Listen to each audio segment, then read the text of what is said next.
Welcome to the channel.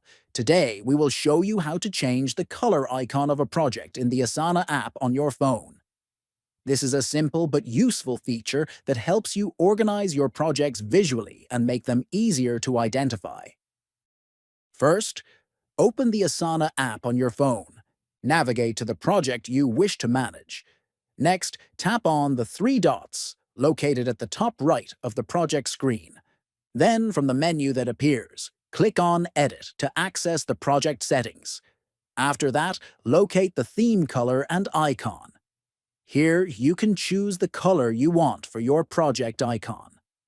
Scroll through the options and select the one that best fits your preference. Once you have made your choice, make sure to click Save to apply the changes. Finally, return to your project dashboard, and you will see that the project icon now displays the new color. If you found this video helpful, please like, share, and subscribe to the channel for more useful Asana tips and tricks. Thanks for watching.